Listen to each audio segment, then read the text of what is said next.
So we've got a couple of actual tech tools to go through. So I showed this one off on a private webinar the other week, but it's too good not to actually share with you guys. And this is Google Shopping List. And so to get access to Google Shopping List, you just go to shoppinglist.google.com.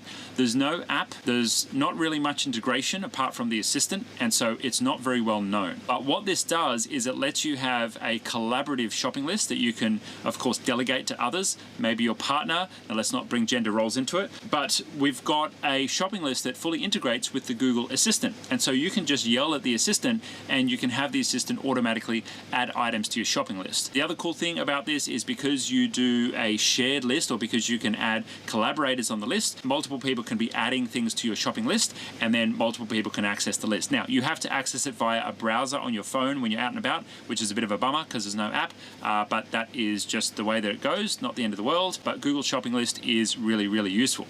The other thing you can do is you can actually have multiple lists. And so if I want to create an extra list, I just go to the left-hand side here and I can create an extra list. So you might have like one list for Bunnings, you might have one list for Woolworths, you might have one list for Aldi, whatever you want. You can have separate lists there. And then when you're talking to the Google Assistant, you can say, hey Google, add bananas to my Woolworths list, and it's going to automatically add it to the correct list. So that's Google Shopping List. That's my first tool recommendation, and we absolutely love it. If you love it, let me know down in the comments. I love it. Yeah, Regina loves Delegation.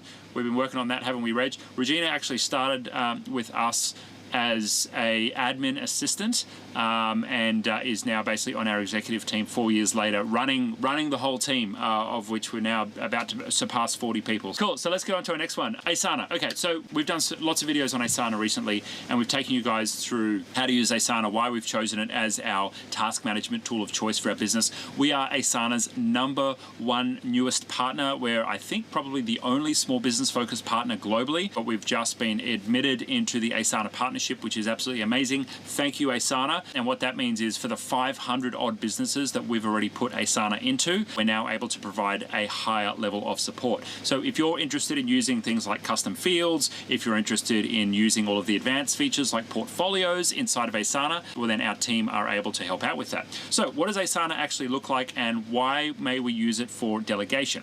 Well, Asana is really great instead of you using a closed off task system. So a closed task system is one that only you can access. So that would be something like maybe Apple Tasks if you're just putting tasks in your phone, or if you're using Google Tasks. They're great just for your stuff, but it doesn't allow you to actually get anything off your plate. Using a shared task management system, and Asana is just one of those, you can actually create a task and then delegate it to someone else so they can take care of it. Now, one of my favorite features within Asana is the inbox, and inside the inbox in Asana, it actually gives me updates on all the tasks that have been happening. And so we've used this to completely eliminate any internal emails inside of our company. Any conversations that we need to have about tasks, they're not done on instant messaging, they're not done on chat, they're not done on email, they're done inside of Asana. And so you can see here there's plenty of comments and updates, and when we've got a whole long big comment thread, you can see here we've got all kinds of comments and stuff happening. We've got even our Google partnership sits there in a task. We've got content that's being created from our team. You can see we've got all kinds of custom fields and stuff like that. Task management system is the best way to get a task off your plate. So the problem that this solves, and why it's absolutely critical for you to have a task management system of some kind in your business, is that when you delegate something to someone, you usually just have to wait around for them to come back to you and tell you that it's done. And if you're a business owner who's busy growing your business, what you may find yourself doing is delegating lots of tasks, but then losing track of what you've delegated. And so it's a task for you to remember to follow up and to remember what you've delegated. And that becomes a problem because you end up not only with your own tasks, but remembering everyone else's tasks as well. So a task management system like Asana will allow you to delegate something and then hear back from someone when they've got it done. But what about that follow-up piece, right? Well, one of the cool things that you've got access to inside of Asana is reports and custom searches. So you can see here that I've got a custom search called follow-up. That follow-up search basically search for tasks that I've delegated to others that are overdue. You can see here some of the oldest tasks go back to even 2019 here that have not yet been completed. And so these are tasks that I've given to someone else and they haven't come back to me. And so a search like that is super powerful, and it means that anytime I want to do follow-ups, I can just jump into that task and I go to the oldest ones first, and then I start clearing them out and bumping them and asking different people to clean them up. Pretty cool feature. That is Asana, and if you're interested in more, be sure to join our free Facebook group. It's called G Suite Community. There is a link to that below, or if not, my team will post a link to that below, and that will give you access to our more in-depth trainings that we do on G Suite and the Google ecosystem, including apps like Asana. So inside Asana, I really only favorite projects that I use all the time. So I've got like my exec project, all of our planning. We've just done our annual planning, and so that all sits in there now. We've got our pod leaders project, which has each of the different areas of the business and what our strategic tasks are that we're working on. Of course, all of the other general day-to-day stuff that I do, like content creation is a really important one. You'll see that today, here we go, we've got today's webinar, and I've got all of my notes and speaking notes and outline and all those kind of things that sit here. The other reports here, honestly, I seldom use, because when I jump into Asana, I pretty much just jump into my tasks, which is the stuff that's assigned to me, and then I'll work my way through the inbox as well. Apart from that, I try and leave a lot of the other project management to the team to do the projecty type stuff, because honestly, I'm not the best administrator. That's something that I've delegated to a very capable general manager, very capable operations and finance teams, and very capable leaders in different areas of the business. Now, that's not the case for everyone. Not everyone has the luxury of having management teams and structure and whatnot in place. And so if you were to set up just one starred report, or just one report that you go to every day, it's that follow-up report. And so the follow-up report is the one where you search for tasks that are owned by someone else, that were created by you, that are incomplete, and then you can save that search once you've created the search. So hopefully that's useful for you. So the next one I want to cover is a few tools in the Google ecosystem, and there's a little bit of a symbiosis in the Google ecosystem between meetings, calendar events, and then also chat, which let things run really, really smoothly and nice and easily together. What that allows me to do is run my teams really well. It allows me to obviously delegate and get our work happening efficiently, and so I want to show you a few of those tips and tricks there.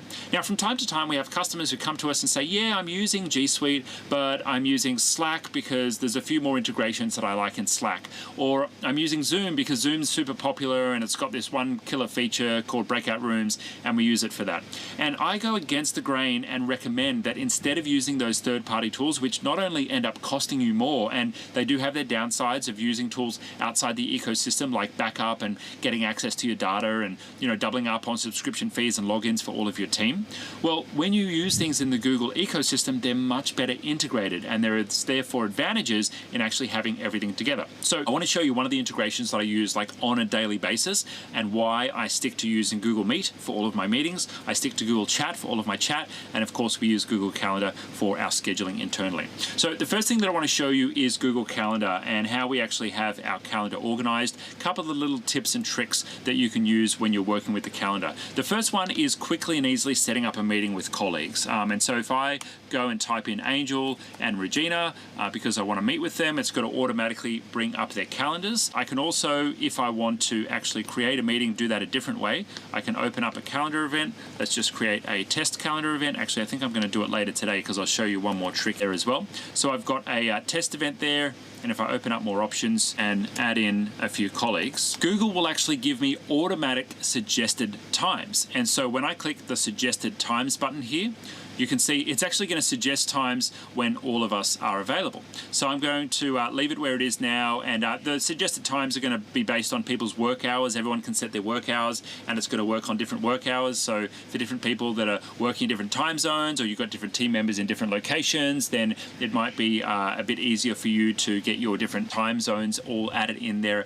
as work hours. And then what that means is Google will automatically work between people's available work hours. But when I go to save that meeting, check it out, it's automatically added a Google Meet. And so we just have a culture inside our business of setting up meetings on scheduled times. You can see here that each Tuesday I've got a GSD session, which means a Get Shit Done session, and so that's with Angel on our marketing team. You can see here I've got our finance meeting every week, and then I've got the exec team meeting every week, and each one of these just has their own meeting link baked into the meeting. And so our discipline and our culture internally is that you show up on time to meetings and you just jump straight into the calendar link and it's going to show up for you. Now, the other cool thing that you can do is just actually leave Google Meet open in a separate tab. And so I do that here. You can see at meet.google.com. Any of my calendar-based events that are coming up will just automatically show up in the Meet list there. And so all I have to do is click one button and then I'm automatically logging straight into the meeting. Makes it super duper simple, and then anyone else who's in the meeting is going to show up there as well. I can dial in or I can present to the meeting, rah, rah, rah, you get the idea. But that is just one simple way to get my meetings done. And particularly for a company that runs everything completely remotely, it means that it's just frictionless for me to jump in and out of meetings to my team members and effectively then delegate more. Okay, so that's how we can use Google Meet. I now want to show you how we can use Google Chat to help out with that as well.